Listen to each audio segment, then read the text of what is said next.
prend soin de ses enfants. Et à tout niveau. Parfois, les enfants ont besoin d'un enseignement et il les enseigne. Parfois, les enfants ont besoin d'une direction et il les dirige. Parfois, les enfants ont besoin d'une correction, il les corrige. Ça fait aussi partie de prendre soin des enfants. Amen. Les larmes que vous voyez ne sont pas des larmes de tristesse, mais bien des larmes de joie, parce que notre Seigneur est bon. Et en effet, lorsque nous nous retrouvons face à lui et lorsque nous réfléchissons, la parole de Dieu dit « Méditez sur la parole jour et nuit », il dira à Josué, « Médite sur cette parole », c'est-à-dire vraiment cherche à la comprendre et cherche à la mettre en pratique à ta vie, sur ta vie. Et lorsque nous réfléchissons et nous méditons un peu sur cette parole, eh bien oui, parfois nous pouvons pleurer. Parce que réellement, la vérité que le Seigneur partage avec nous, on dit « Waouh, Seigneur, tu es bon ». Vous êtes d'accord avec moi? Que le Seigneur est bon? Est-ce que ce ne sont pas les choses dont nous sommes les témoins, de pouvoir dire que Dieu est bon et qu'il est un bon Père et qu'il prend bien soin de nous? Amen. Amen. Alors Seigneur, ce matin, en effet, tous ensemble ici, nous désirons te remercier. Vous êtes d'accord avec moi? Nous désirons te remercier parce que tu es le Dieu vivant, le Dieu tout-puissant, le Dieu 3 fois saint, celui qui est sans égal, celui qui est créateur du ciel et de la terre. Et aujourd'hui, Seigneur, tu partages encore avec chacun d'entre nous ta parole et ta vérité qui nous rend libres, qui nous touche, qui nous transforme de l'intérieur, Seigneur. Et Saint-Esprit, te remercier parce que bien que nous ne te voyons pas, nous savons que tu es là. Ta parole nous dit que tu es là et que tu es bien présent. Et nous savons, Seigneur, que tu es présent dans ce lieu aujourd'hui. Alors merci Saint-Esprit pour la manière dont tu œuvres dans le cœur et dans la vie de chacun. Merci Saint-Esprit pour la manière dont tu touches encore aujourd'hui, afin que les vies soient transformées comme toi tu le désires. Seigneur, touche au nom précieux de Jésus-Christ, par ta bonté et pour ta gloire, Seigneur. Merci Seigneur pour ta parole, pour l'enseignement que tu nous apportes, afin d'aller plus loin et d'aller plus loin dans notre relation avec toi, Seigneur Jésus. Merci Saint-Esprit pour l'aide que tu m'apportes également et que tu apportes à chacun de mes frères et sœurs, afin de comprendre ta parole et de la mettre en pratique. Sois glorifié, Père, au nom de Jésus. Amen. En effet, nous l'avons dit aujourd'hui, vous savez, la notion de Pâques, c'est quand on l'explique un petit peu en détail, on se dit c'est une notion un petit peu étrange, parce qu'on dit c'est un jour de joie. Oui, mais quelqu'un est mort. C'est une idée intéressante, c'est une idée particulière, que certaines personnes nous diraient, mais vous êtes fous. Mais oui, on est fous, bien sûr. Parce que vous voyez, le Seigneur n'a pas voulu faire les choses dans la logique de l'homme. Il n'a pas voulu faire les choses dans ce que les Juifs attendaient, dans ce que les Grecs attendaient, dans leur logique pure et dure, leur rationalité. Il a dit qu'il prenait les choses folles du monde et les choses faibles du monde, afin que toute la gloire lui revienne. Et oui, c'est une folie que de croire dans cet homme qui a été pendu sur une croix. Mais c'est pourtant la vérité de Dieu. C'est pourtant ce qu'il a bien accompli. Parce que c'est de cette manière-là, dans un acte qui est totalement fou, que le Seigneur a donné la victoire et la libération. Amen. La victoire et la libération que nous héritons. Mais la victoire que nous avons également a été parce que Christ est bien mort sur cette croix, mais ce que nous célébrons, oui, nous célébrons la Pâque, le fait qu'il soit mort sur cette croix, mais nous célébrons également et surtout le fait qu'il soit ressuscité. C'est pour ça que, vous savez que c'est pour ça que nous faisons le culte le dimanche? Parce que le vendredi, il a été mis sur cette croix. Il a passé 3 jours dans le tombeau. Le vendredi, le samedi et le dimanche matin. Et le dimanche matin, le tombeau s'est ouvert. Le Seigneur est ressuscité parce que même la mort elle-même ne pouvait pas le retenir. Comment la mort va-t-elle retenir celui qui est source de vie? Amen. Alors aujourd'hui, nous sommes là pour, en effet, ce jour de Pâques, Mathias l'a annoncé tout à l'heure, et non pas la fête des cloches, mais bien la fête de la Pâque de notre Seigneur, la Pâques, pas la fête des Pâques. Et effectivement, nous allons prendre ces moments particuliers afin de se réjouir ensemble, afin de passer des moments, oui, particuliers. Parce que c'est, vous voyez, le Seigneur, dans sa parole, je vais essayer de le...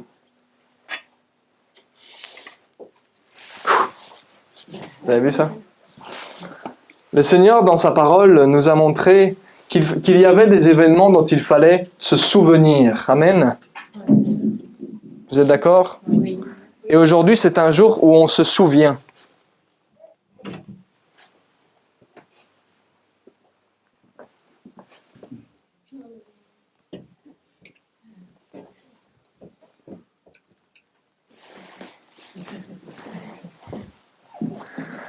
Aujourd'hui, c'est un jour où on se souvient. C'est une ordonnance, c'est un commandement de la part de notre Seigneur de se souvenir.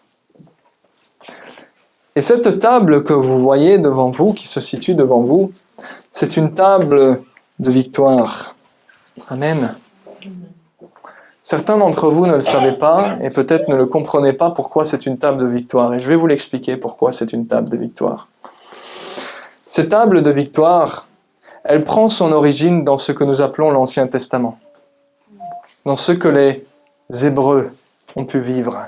Vous connaissez un petit peu l'histoire du peuple d'Israël, enfant de Jacob. Israël, c'est le nom de Jacob, enfant d'Abraham, d'Isaac et de Jacob.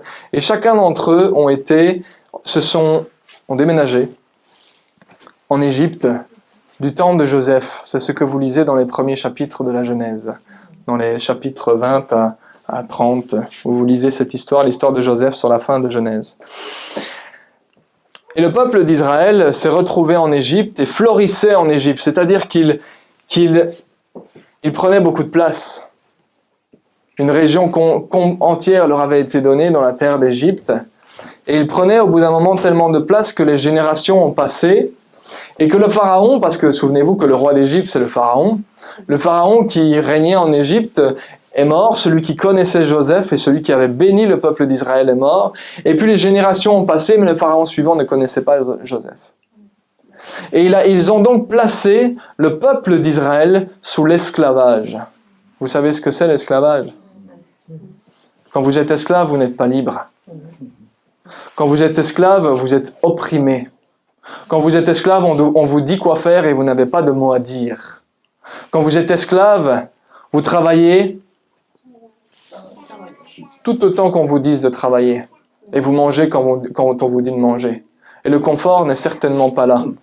Parce que personne ne veut. Et le peuple d'Israël en Égypte était mis sur le côté, était mis de côté, et complètement rejeté, mais complètement opprimé.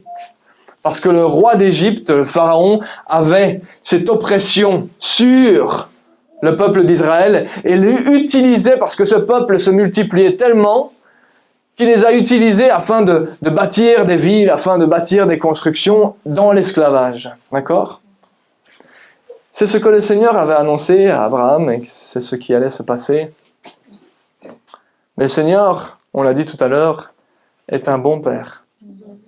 Est-ce qu'il laisse tomber ses enfants? Non. Non, il n'abandonne pas, il ne délaisse pas. Et effectivement, il avait annoncé à Abraham qu'un temps durerait où il serait dans l'esclavage, mais qu'un jour il viendrait les chercher. Qu'un jour il viendrait les chercher. Et c'est effectivement ce qu'il a fait. Souvenez-vous de l'histoire de Moïse que Dieu va appeler et que Dieu va responsabiliser en disant « Maintenant, voici Moïse, tu vas en Égypte afin que mon peuple soit libre. » Afin de libérer mon peuple de l'oppression du monde, afin de libérer mon peuple de l'oppression de l'Égypte, de l'esclavage. Amen. Tu vas les libérer. Et si le pharaon ne t'écoute pas et qu'il ne veut pas laisser mes enfants partir, je montrerai ma gloire et j'établirai mes jugements sur l'Égypte afin que le pharaon te laisse partir. Et c'est ce que nous voyons lorsque nous lisons le livre d'Exode et que nous voyons que les fléaux se sont abattus sur l'Égypte parce que le pharaon avait un cœur dur et il ne voulait pas laisser le peuple partir. Et Dieu disait « Laisse mon peuple partir » et le pharaon disait « Non ». Et pire encore, ils travailleront encore plus. Il s'est entêté, il a endurci son cœur, jusqu'au moment où il atteigne un point de non-retour. Et les fléaux se sont exécutés les uns après les autres. Mais malgré les choses miraculeuses qui se passaient dans son pays, il endurcissait son cœur. Pendant un temps, il disait « oui, ils peuvent faire ceci », puis il endurcissait son cœur, et il revenait sur sa parole. Et il va falloir que Dieu, pour montrer sa gloire, libère pleinement son peuple, mais à la vue de toute l'Égypte. À la vue de toute l'Égypte, afin de bien montrer au peuple d'Égypte, aux Égyptiens, que ce n'était pas leur pharaon qui décidait, et que ce n'était pas le pharaon le plus fort. Exact. Mais que c'était bien Dieu, le plus fort, le plus puissant. Celui qui avait le dernier mot, c'était bien lui. Amen. Alors il va donner des ordonnances à Moïse afin de distribuer cela au peuple d'Israël. Et voilà ce qui va se passer. Le pharaon a tellement tenu tête que le dernier fléau qui va s'abattre sur l'Égypte va être la mort des premiers-nés. Vous savez ce que c'est les premiers-nés? Les aînés de toute famille. Le premier-né, que ce soit de famille humaine ou de famille animale. Et Dieu va dire, vu qu'ils ne m'écoutent pas, ce soir, ils m'écouteront. Et ils verront que je suis l'Éternel. Et la sentence et le jugement final qui va s'exécuter sur l'Égypte va être qu'un esprit va s'abattre sur l'Égypte et va prendre tous les premiers-nés, la vie de chacun des premiers-nés, hommes, parmi les hommes et parmi les animaux. D'accord, c'est ça que j'entends. Le premier-né de chaque famille. Mais il va dire, pour vous qui êtes mon peuple d'Israël, parce que Israël, lui, désirait partir. Et Dieu voulait que son peuple... Quoi, il va faire mourir les premiers-nés d'Israël aussi? Bien sûr que non. Ce qu'il va faire, il va donner une instruction à Moïse, en disant, voilà ce que vous allez faire ce soir, et ça va être la Pâque de l'Éternel. C'est bien ce qui est noté. Lorsque, je ne l'ai pas affiché, Ronnie, mais ne t'inquiète pas, ne l'affiche pas. Lorsque nous voyons dans Exode 12, il dit bien, c'est la Pâque de l'Éternel. Qu'est-ce qu'ils vont faire? L'instruction que Dieu va leur donner, cette fameuse Pâque, vous savez ce que c'est Pâque, ce que ça veut dire Pâque? Est-ce que tout le monde sait ce que ça veut dire Pâques? La traduction du mot Pâques, c'est le mot Pesach. Et ça veut dire, il est passé au-dessus. Pourquoi est-ce que la Pâque de l'Éternel va être celui qui est passé au-dessus? Ça, c'est la vraie Pâque. Celle que nous allons célébrer, mais au travers de la Nouvelle Alliance, nous le verrons juste après. Cette Pâque originelle, ça va être la Pâque qui va être établie pour le peuple d'Israël. Et cette Pâque, qu'est-ce qui va se passer? Eh bien, Dieu va dire, voilà la sentence et le jugement qui va s'établir sur l'Égypte. Mais pour vous, mes enfants, ce que vous allez faire, c'est que vous allez prendre un agneau et que vous allez tuer cet agneau. Et vous allez prendre, vous entendez bien les signes qui sont utilisés, ils vont prendre pas n'importe quel animal, ils vont prendre un agneau. Et ils vont prendre le sang de cet agneau et Dieu va donner comme ordonnance de placer le sang de cet agneau sur les linteaux des portes, sur le devant de leur maison. D'accord ? Et chaque maison sur laquelle le sang sera placé, le jugement passera au-dessus. La condamnation passera au-dessus. Et il va y avoir, durant cette nuit, de grands cris, parce qu'un grand jugement est tombé sur l'Égypte. Il va y avoir de nombreux cris parce que chaque famille, chaque maison perdra un premier-né. Mais pas dans le peuple d'Israël. Pas dans ceux qui ont écouté l'instruction de Moïse, que Moïse avait reçue de la part du Seigneur. Pourquoi? Parce qu'ils ont pris l'agneau, le sang de l'agneau, et ils ont couvert leur linteau. Et ils se sont placés sous la protection C'était la protection du sang de l'agneau qui les a protégés de la mort. Et l'esprit de mort est passé au-dessus. Le jugement et la condamnation est passé au-dessus, mais c'est arrêté et a frappé chacune des maisons des Égyptiens qui n'étaient pas au courant de cette instruction. Et c'est là que le peuple d'Israël va célébrer la Pâque, parce que ça va être un moment, oui, certes de tristesse dans le monde pour l'Égypte, mais un moment de jugement et de condamnation pour l'Égypte, mais un moment de grande libération. Parce que la libération qui a été donnée au peuple d'Israël, elle n'a pas été parce que le peuple d'Israël était meilleur que les autres. Elle n'a pas été donnée au peuple d'Israël parce qu'il était plus fort que les autres, que du contraire, ils étaient esclaves. Mais ils ont reçu la protection et ils n'ont pas été condamnés. Pourquoi? Parce qu'ils étaient les enfants d'un grand Dieu.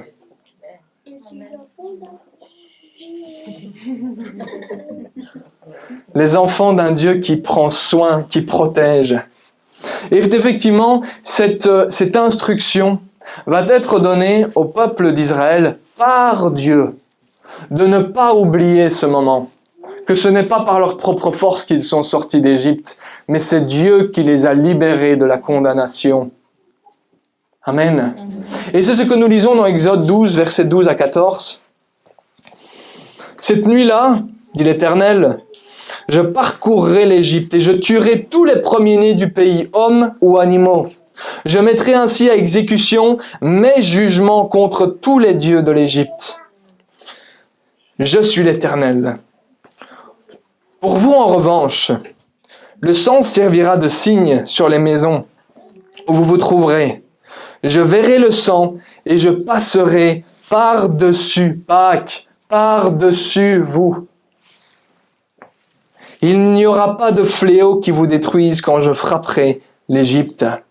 Écoutez bien le verset 14. Vous rappellerez le souvenir de ce jour en le célébrant par une fête en l'honneur de l'Éternel. C'est une célébration. C'est un mémorial. On se souvient, on se rappelle et on célèbre parce que Dieu libère. Cette célébration sera une prescription perpétuelle, donc il ne s'arrêtera pas pour vous au fil des générations. Et il continue au verset 15. Pendant 7 jours, vous mangerez des pains sans levain dès le premier jour. Il n'y aura plus de levain dans vos maisons. En effet, toute personne qui mangera du pain levé du premier au 7e jour sera exclue d'Israël. Le premier jour, vous aurez une sainte assemblée et le 7e jour aussi. On ne fera aucun travail ces jours-là. Vous pourrez seulement préparer la nourriture de chaque personne. Vous célébrerez la fête des pains sans levain, car c'est précisément ce jour-là que j'aurai fait sortir vos armées d'Égypte. Le respect de ce jour sera une prescription perpétuelle pour vous au fil des générations. Amen. Dieu a opéré une grande libération pour le peuple d'Israël et il leur dit, n'oubliez pas, souvenez-vous, rappelez-vous et célébrez ce jour. Assurez-vous de ne pas travailler et assurez-vous de mettre ces moments de côté parce que ce sont des moments particuliers. Et oui, ces jours de Pâques pour chacun d'entre nous sont des moments particuliers, des moments de célébration. Amen. Mais vous voyez, Jésus va également grandir dans cette prescription perpétuelle. Jésus va également grandir dans cette prescription perpétuelle. Vous m'entendez? Le reste du peuple d'Israël va continuer année après année de mettre à part ces moments de la Pâque. De mettre à part ces moments de la Pâque. Et ils vont continuer ces souvenirs. Ils vont continuer cette célébration de dire « On célèbre Dieu parce qu'il nous a libérés d'Égypte. » Amen. Amen. Et c'est bien la situation dans laquelle Jésus va se retrouver. Il va célébrer la Pâque. Pourquoi croyez-vous que Jésus était à Jérusalem?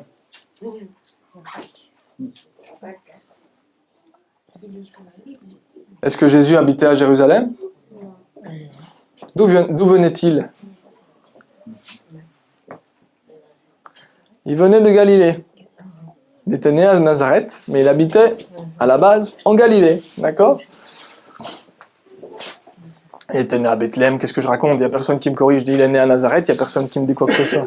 Il est né à Bethléem, et effectivement, c'était pas loin de Nazareth qu'il vivait.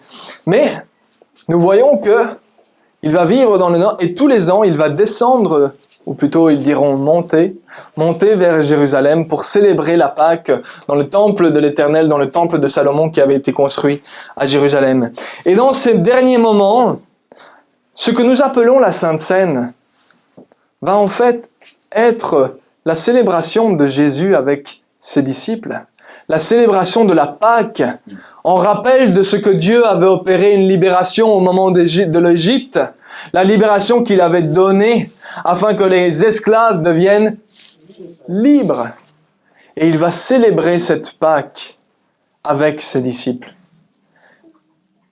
Mais il va faire une chose particulière. Il va renouveler cette Pâque.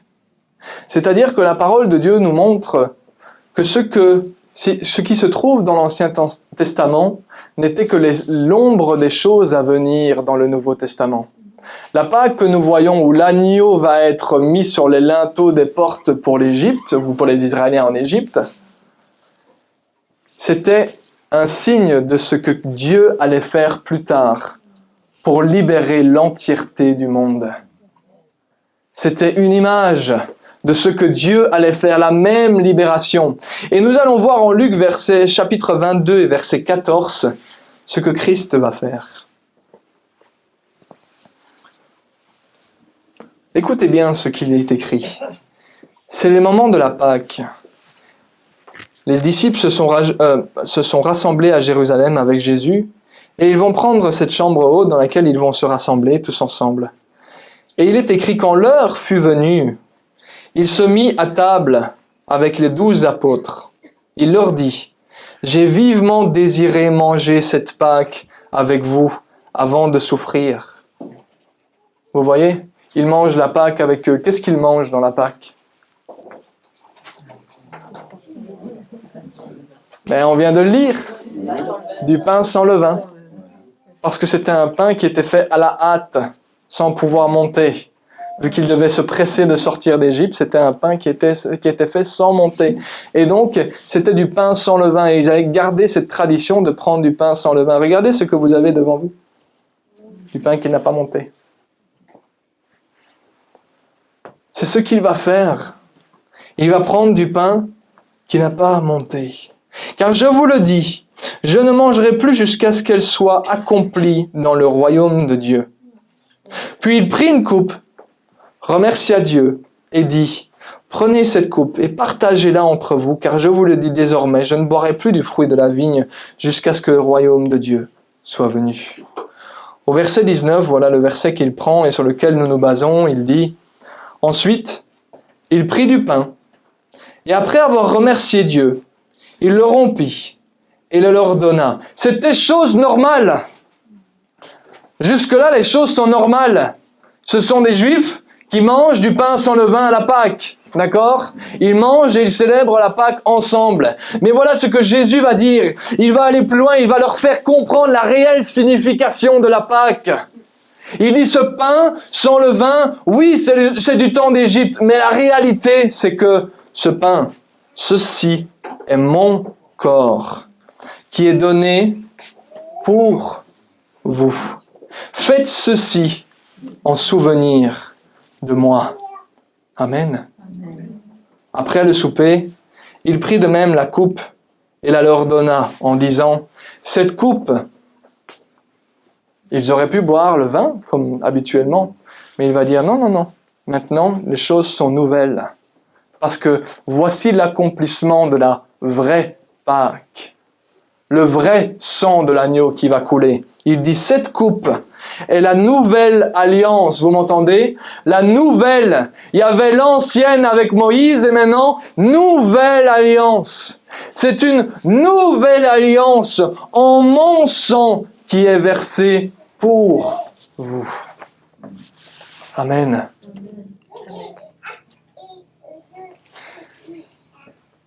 Et voilà la bonne nouvelle, c'est que là où le peuple d'Israël se réjouissait parce que le sang de l'agneau, le sang des agneaux avait été mis sur les linteaux.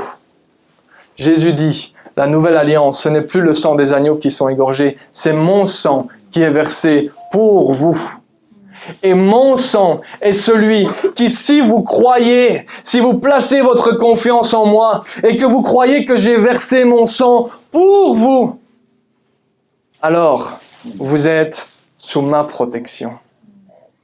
Vous n'êtes plus esclave, mais vous êtes libre. Alors esclave de quoi? Les Égyptiens, on comprend bien, ils étaient esclaves, d'accord?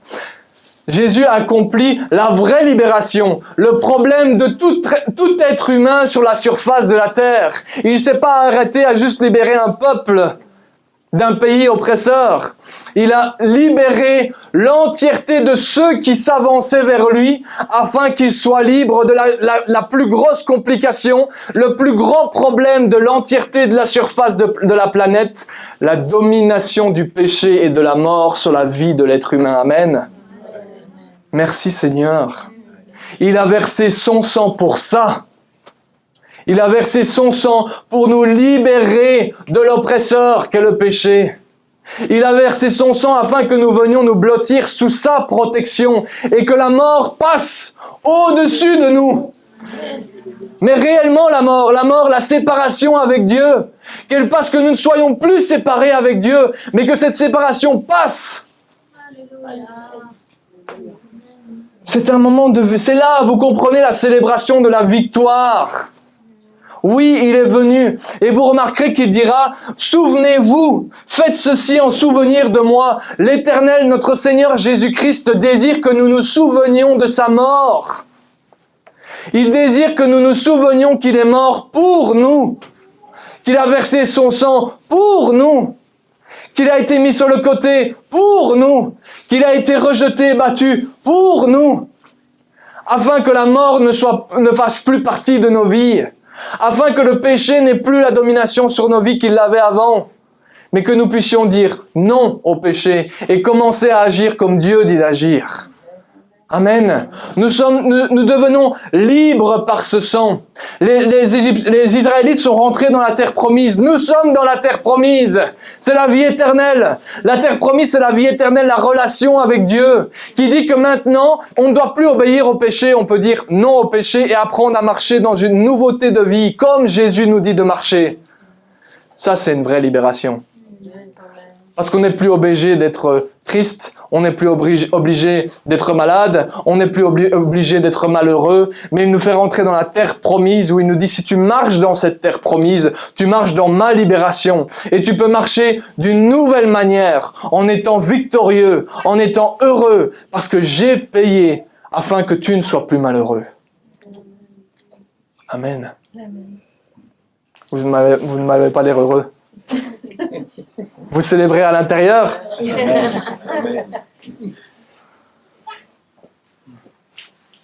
C'est cela que nous célébrons lorsque nous prenons la Sainte Seine que nous allons prendre ensemble aujourd'hui.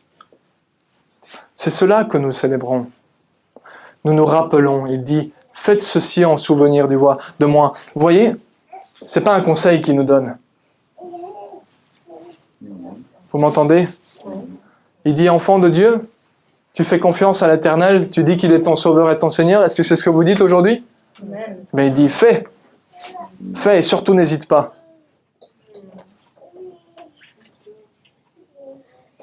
Parce que mon sang a été versé afin que la mort, la séparation avec Dieu passe au-dessus de toi, qu'elle ne t'atteigne plus, mais que tu sois libéré de la domination du péché.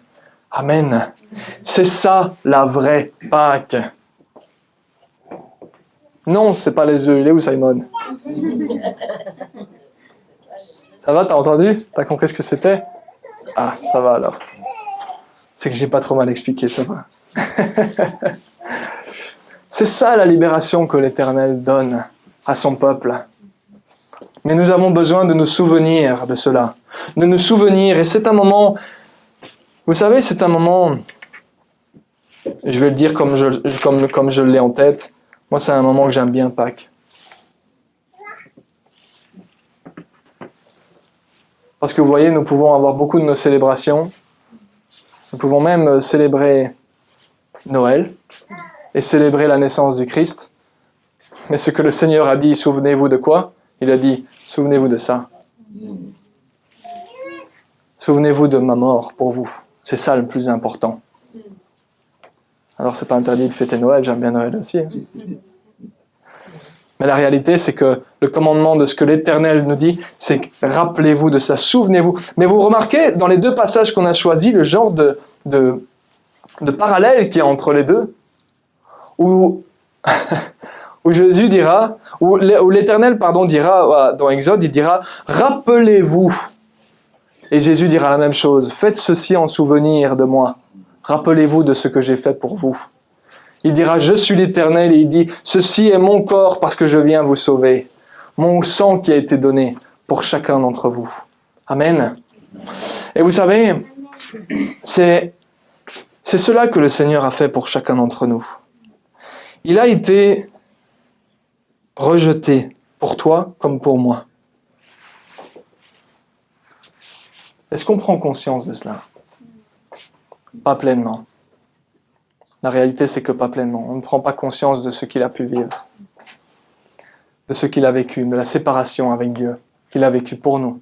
Imaginez-vous que sur la croix, il a même été pendant un instant séparé avec Dieu, afin que nous soyons plus séparés avec Dieu, afin que nous soyons en communion avec lui, afin que nous soyons unis à lui. Amen. Alors vous savez, cette nouvelle alliance, il y avait l'ancienne alliance, il y a la nouvelle alliance.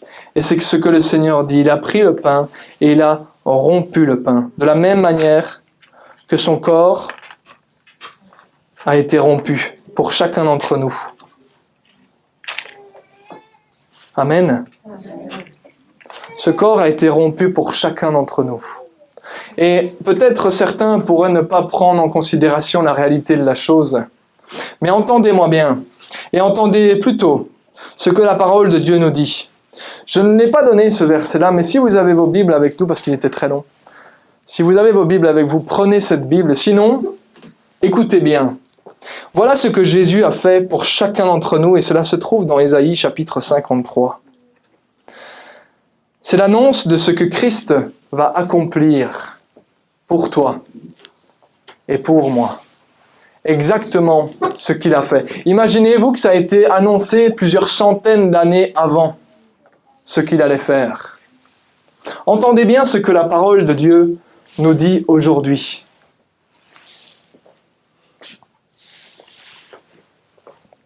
Et ce que Jésus a fait pour nous.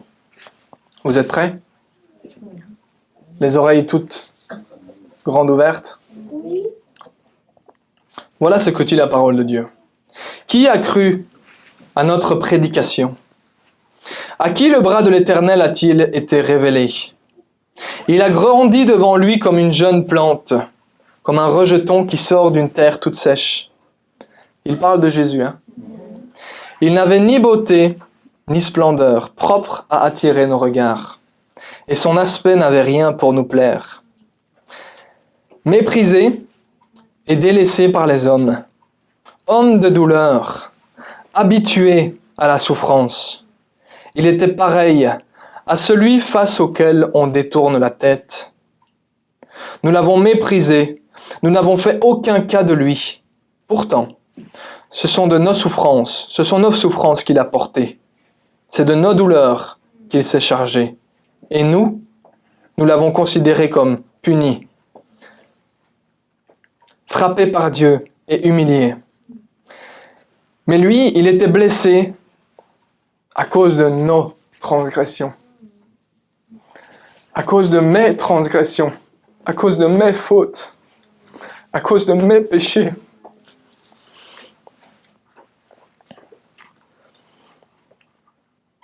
Brisé à cause de nos fautes.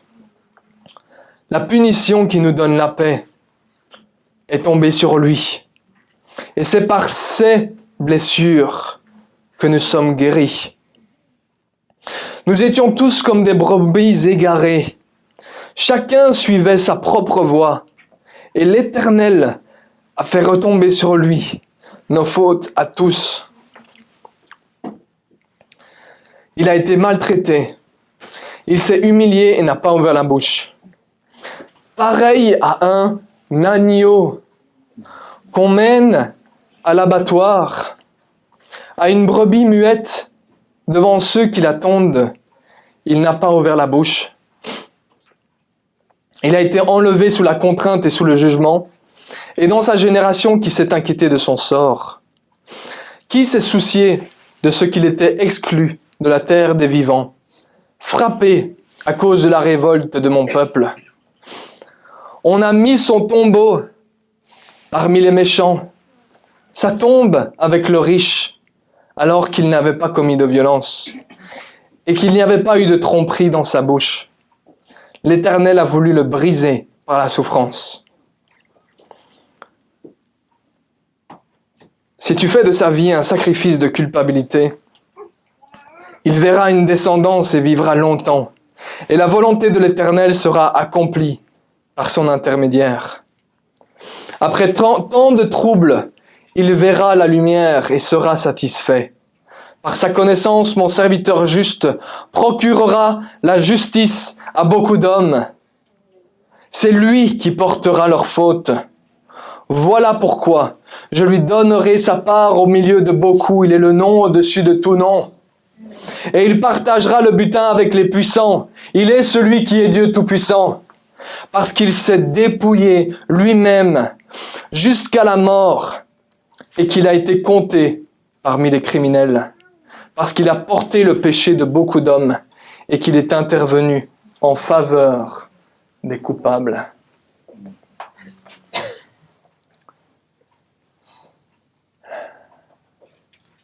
C'est de vous et de moi dont il parle lorsqu'il parle de coupables.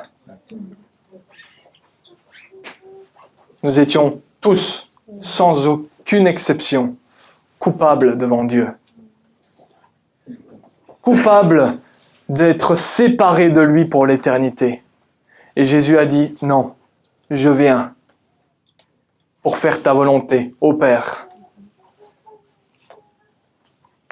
Et ceci est mon corps qui est donné pour vous, mon sang, le sang de la nouvelle alliance qui est versé pour vous. Amen. Est-ce que vous êtes au bénéfice de ce corps et de ce sang aujourd'hui? Est-ce que Dieu prend soin de vous et que vous n'êtes plus dans la mort, dans l'esclavage du péché, mais que Dieu règne? Amen. Alors on va faire quelque chose ensemble, on va prendre tous ensemble cette sainte scène. Et je vais vous inviter à venir les uns après les autres prendre un morceau de pain et une coupe de jus de raisin. Et on va tous s'attendre afin de la prendre tous ensemble. Amen. Vous êtes prêts? Vous voyez l'aspect de ce que nous vivons. Pourquoi est-ce qu'il y a eu cet encouragement de s'ouvrir? Parce que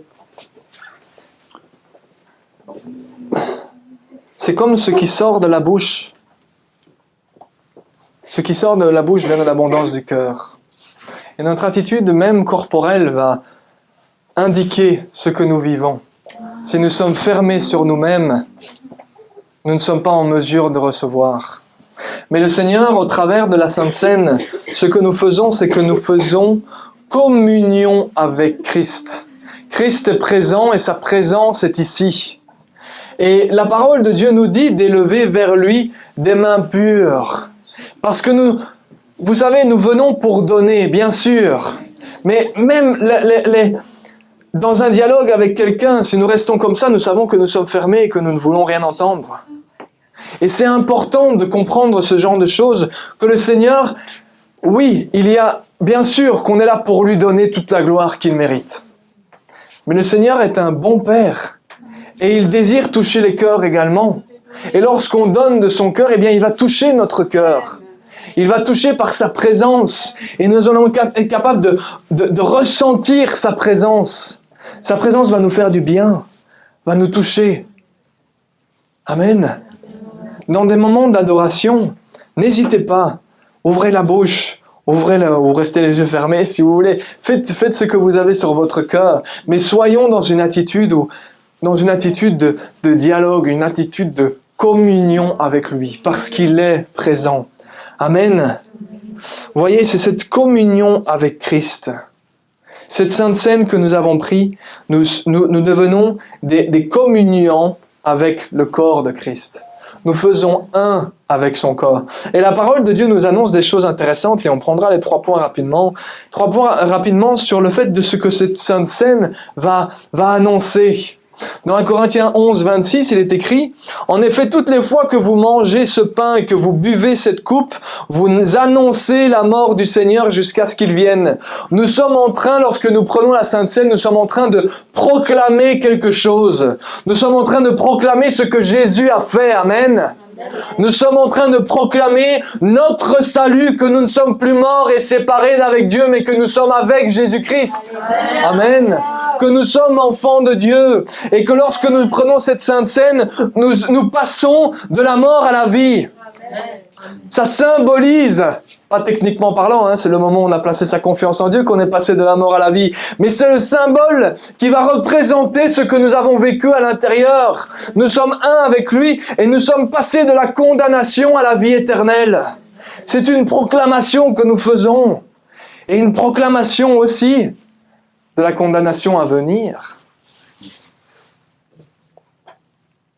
Parce que vous savez que Jésus revient bientôt. Amen. La première fois, il l'a dit, je suis venu non pas pour condamner le monde, mais pour le sauver. Mais la deuxième fois, lorsqu'il revient, il revient en juge. Et lorsque nous prenons cette sainte scène, nous annonçons qu'il est bien mort sur cette croix, mais qu'il est mort également victorieux, et qu'il est ressuscité le 3e jour, et qu'un jour il va revenir chercher son peuple, et qu'un jour, comme l'Éternel a jugé l'Égypte, il jugera le monde également. Vous comprenez? Ce sont des proclamations qui sont faites et qui sont importantes. Ce n'est pas n'importe quoi. On pense que parce que c'est culturel, on avait l'habitude. Non, c'est Dieu qui le dit, Jésus qui dit « Souvenez-vous de moi », faites-le. C'est une proclamation spirituelle. On fait partie de quelque chose. Amen. On fait partie de notre Seigneur, nous devenons un avec son corps et un avec son sang. Nous devenons le corps de Christ. Nous sommes ses enfants. C'est capital. C'est capital de prendre conscience que ce que nous faisons, nous ne le faisons pas par habitude. Matthias le dit si souvent, si c'est pour le faire par habitude, ne le faites pas. Parce que c'est de la religion, on fait pour faire. Mais par contre, si on le fait et qu'on dit, ben oui, je prends la bonne habitude de le faire, mais parce que toi, Seigneur, tu me dis de le faire, j'ai pris conscience que c'était important, que tu m'as montré de me souvenir de toi, que maintenant je suis un avec toi. Waouh, c'est pas n'importe quoi. Je suis un avec celui qui a donné sa vie pour moi, mais celui qui est roi des rois, seigneur des seigneurs, plus que vainqueur. Je suis un avec lui. Et il est dans ma vie, et je suis le temple du Saint-Esprit, et partout où je vais, il est avec moi, me fortifiant et me montrant la direction à suivre. Vous voyez, c'est une proclamation qu'on fait, on est un avec lui. Et c'est ce qui est écrit dans la communion avec Christ. Nous communions, c'est pour ça que ouvrir, oui, ouvrons-nous, même dans les moments de louange et d'adoration, s'ouvrir. S'ouvrir, ouvrir son cœur, mais le corps va être une démonstration du cœur. Alors je sais, oui, parce que j'en fais partie, qu'il y en a qui n'aiment pas être très démonstratifs. N'est-ce pas? Moi je sais que je ne suis pas très démonstratif. Il y en a qui sauteraient de joie et qui... Moi, c'est pas mon cas. Mais, vous voyez, quand on reste dans son confort, c'est parce qu'on dit « Oui, mais moi, je me sens pas bien. Oui, mais moi j'ai ceci. » Au moins, qu'est-ce que va penser l'autre? C'est quoi le centre d'intérêt? C'est moi. Et dans la communion avec Christ, lorsque nous venons dans la louange et dans l'adoration, est-ce que vous venez pour vous? Non. Vous venez pour lui? Mais si nous venons pour lui, eh bien nous allons apprendre à ne plus nous focaliser, ça s'apprend, hein, d'accord? À ne plus nous focaliser sur ce que l'autre pense, sur ce à quoi on pourrait ressembler, sur ce que, oh mais si je lève les bras, qu'est-ce qu'il va penser celui à côté? Ou si je chante un peu plus fort, qu'est-ce qu'il va penser celui à côté? Ou oh là là, je vais avoir les ridicules. Non, c'est la communion avec lui. Nous venons pour l'adorer, pour le louer, et nous ne sommes pas là pour... C'est chercher son propre confort, mais nous sommes là pour lui. Nous sommes là pour lui. Et donc oui, c'est l'attitude que... Vous savez, il y a une dame qu'on connaissait bien, Isabelle et moi, Adrienne connaîtra aussi, se souviendra aux États-Unis. Il y en a une qui quand elle est arrivée dans une église où ils étaient, pour le moins dire, très expressifs. Et elle, absolument pas. Donc pendant beaucoup de temps, je ne me souviens plus exactement du temps, mais elle est restée pendant la louange sans bouger un seul membre. Dans son cœur, elle avait un cœur pour son Seigneur, hein, d'accord? Le cœur était là. Mais... Et puis au travers de ce qui lui a été enseigné, elle a compris que ça réjouissait le cœur du Seigneur de l'avoir célébré. De l'avoir célébré son Seigneur, d'être ouverte à son Seigneur et pas fermée sur elle-même. Et elle a appris, et moi aussi, je pourrais le dire moi aussi, parce que moi au départ je reste assis sur une chaise, je ne bouge pas, mais j'ai appris à faire quoi? Eh bien, vous savez comment on l'a fait? Première chose qu'elle a appris, elle était assise. Elle restait, quand je vous dis qu'elle n'était vraiment pas expressive, elle restait assise et elle ne bougeait pas. Et puis elle a dit, Seigneur, j'aimerais quand même m'exprimer pour toi, chanter, danser, ok. Et vous savez par quoi elle a commencé? Elle a commencé à bouger ses orteils dans ses chaussures. Et pour elle, c'était beaucoup. Et il a fallu que petit à petit, elle se libère. Vous voyez, on parle de libération. Elle se libère de ce que les autres pensent. Elle se libère de ce qu'elle-même pensait sur elle-même. Christ est aussi venu pour cela, pour que nous soyons libres de nous exprimer, sans entrave, que nous ne soyons pas entravés, mais que réellement, nous manifestions notre amour comme nous le désirons, mais effectivement, pas rester centré et fermé sur soi-même, parce que ça représente bien la problématique. D'accord? Et le fait est que nous sommes là. Alors, j'ai pas dit il y en a qui aiment bien être plus exubérants et d'autres qui aiment être moins exubérants. On n'a pas dit que tout le monde devait sauter sur les chaises. Hein. D'ailleurs, ne sautez pas sur les chaises, sinon vous allez devoir les nettoyer. Mais la réalité, c'est que d'être libre, c'est ça qu'il est venu donner, une liberté de s'exprimer. Amen. Et de pouvoir effectivement, mais c'est pas pour rien, j'estime que ce n'est pas pour rien, que aucune des phrases dans la parole de Dieu n'est mise pour rien. Vous m'entendez? Tout a été bien fait, tout a été bien écrit parce que c'est le Seigneur qui l'a annoncé. Et il dit effectivement d'élever des mains pures. Et nous voyons le peuple d'Israël, comment ils se réjouissent, eh bien prenons la leçon, parce qu'effectivement ils élèvent les mains vers leur Seigneur pour le louer. Et nous désirons être un peuple qui loue son Seigneur. Amen. Un peuple qui adore son Seigneur. Amen. Pas centré sur nous, mais centré sur lui. Amen. Vous voyez? Cette communion, elle est tellement importante parce que c'est bien ce qu'il nous dit, et on continuera là-dessus. 1 Corinthiens 10, versets 16 et 17, il nous dit « La coupe de bénédiction que nous bénissons n'est-elle pas la communion au sang de Christ ? Le pain que nous rompons n'est-il pas la communion au corps de Christ? Puisqu'il y a un seul pain, nous qui sommes nombreux, nous formons un seul corps, car nous participons tous à un même pain. Nous devenons son corps et nous sommes en communion avec lui. C'est une proclamation que nous faisons. Je sais que le Saint-Esprit est en moi, ça j'en ai pas de doute. Je sais que je suis un avec le Seigneur, mais lorsque je prends la Sainte Seine, c'est également je communie, c'est le signe que je communie avec lui, mais non seulement avec lui, mais avec tous mes frères et sœurs qui sont à côté. Vu que nous sommes un seul corps, nous communions tous les uns avec les autres. Et c'est là, et ce sera le dernier point pour aujourd'hui, et c'est là où il faut être particulièrement attentif. D'accord? La Sainte Seine, c'était réellement une table de victoire pour chacun d'entre nous, une proclamation de ce que Christ a accompli pour chacun d'entre nous. Amen. Mais c'est aussi une table qui représente une grande responsabilité. Parce que lorsque nous allons à cette table et prendre le pain et le jus de raisin, eh bien nous disons, oui, nous nous unissons à celui qui a donné sa vie pour les autres. Et celui qui a donné sa vie pour les autres, il nous dit à nous, aimez-vous les uns les autres. Donc nous allons rejoindre, en nous unissant à lui, nous nous unissons à sa mission. Ce qui veut dire que nous sommes amenés, comme lui l'a fait, à nous unir dans, pas ma volonté, mais la tienne. Et pas mon confort, mais celui de mon voisin. Pas par amour pour moi, mais par amour pour l'autre. Pas par mon intérêt, mais pour l'intérêt de l'autre. Et c'est bien, c'est le verset que nous lisons, souvenez-vous, au niveau de la Sainte Seine, nous le lisons chaque fois dans 1 Corinthiens 11, où nous voyons que l'apôtre Paul va effectivement faire part d'une problématique qui se trouvait à Corinthe, dans la ville de Corinthe, c'est que il prenait la Sainte Seine, mais il la prenait avec désinvolture. Vous comprenez ce mot désinvolture? Il la prenait un peu décontracté. Oui, c'est pas grave, on peut manger, c'est pas grave, il n'y a pas de souci. En fait, ils venaient, et parce qu'ils avaient faim, ils prenaient de la Sainte Seine. Sans s'attendre l'un l'autre et sans prendre en considération son frère ou sa sœur. Et l'apôtre Paul va les corriger en disant, faites attention à ce que vous faites. Si vous avez faim, mangez chez vous.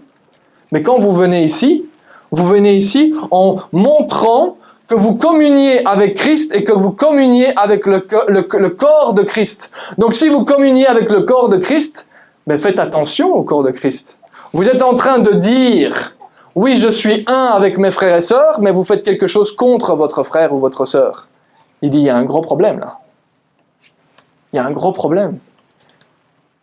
Vous ne reconnaissez pas le corps de Christ, et il ne parle pas du pain, il parle de ses frères et sœurs. Il dit, vous ne les reconnaissez pas, vous ne faites pas attention à votre frère ou à votre sœur.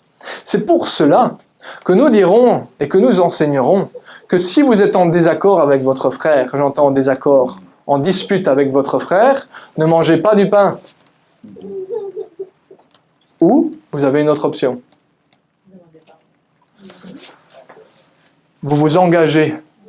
Parce que ça, c'est trop facile alors. On dit, je suis en dispute avec l'un ou avec l'autre, bon, je ne vais pas prendre le pain de la Sainte Seine. Non. Le Seigneur désire, parce que nous sommes ses enfants, que chacun d'entre nous prenons ce pain et ce vin.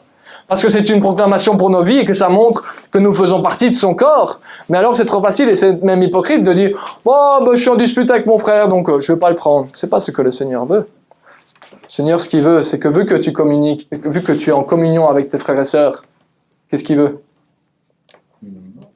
Mais que tu sois plus en dispute avec tes frères et sœurs. Donc, qu'est-ce qu'on va faire? On va dire, ok, j'ai eu une problématique effectivement avec mon frère ou avec ma sœur. Ok, Seigneur, avant de prendre la Sainte Seine, ok, Seigneur, je m'engage devant toi à aller régler le problème avec mon frère ou avec ma sœur. Et ensuite, on va à la table de la Sainte Seine. Vous voyez? C'est l'aspect de la communion. Mais nous avons besoin d'être attentifs.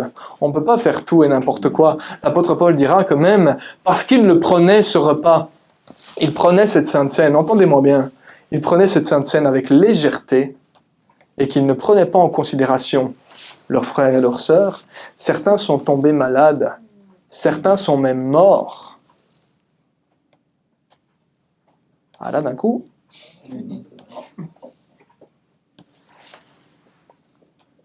Ce que Dieu veut, ce sont les 2 premiers commandements. Tu aimeras le Seigneur ton Dieu de tout ton cœur, de toute ton âme, de toute ta force, de toute ta pensée, et tu aimeras ton prochain comme toi-même. Dans la communion avec lui, c'est ce que nous sommes supposés vivre. Si nous ne sommes pas dans l'amour pour notre prochain, nous disons que nous sommes en communion avec Christ, mais nous disons le contraire en ne le faisant pas. Vous comprenez? Et c'est bien le problème, et c'est ce qu'il dira juste après, au 1 Corinthiens 10, 21, 22, il dira « Vous ne pouvez pas boire à la coupe du Seigneur et à la coupe des démons. » Vous ne pouvez pas participer à la table du Seigneur et à la table des démons. Ou bien voulons-nous provoquer la jalousie du Seigneur? Sommes-nous plus forts que lui? On ne peut pas faire l'un et on ne peut pas faire l'autre. On choisit. Si on dit qu'on communie avec notre Seigneur et avec nos frères et sœurs, alors on s'assure d'être réellement en communion les uns avec les autres. On s'assure d'être dans la paix les uns avec les autres. Vous voyez, cette table de la Sainte Seine, c'est une table de bénédiction pour chacun d'entre nous. Amen.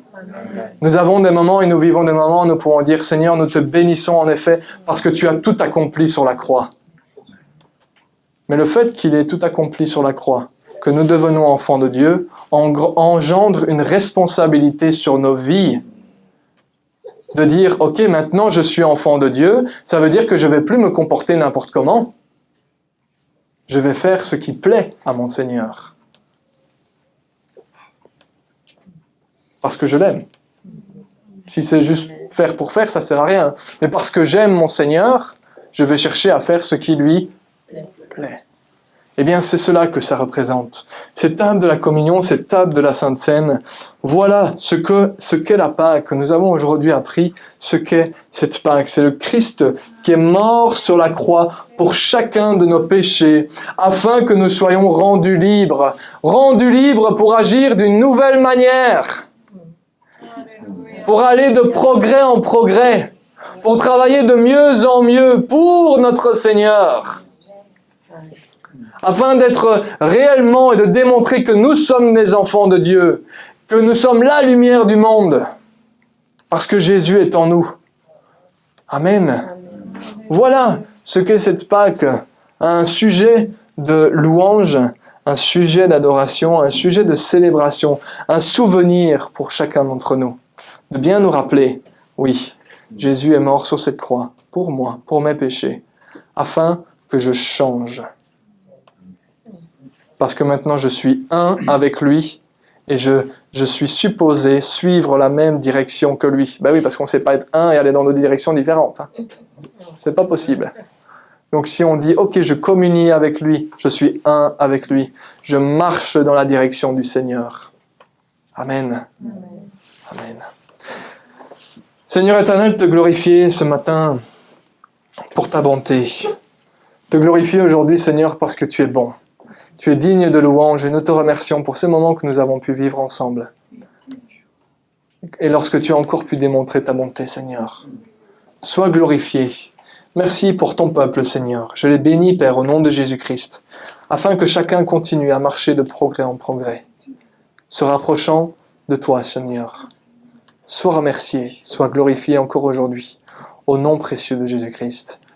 Amen. Amen. Soyez bénis.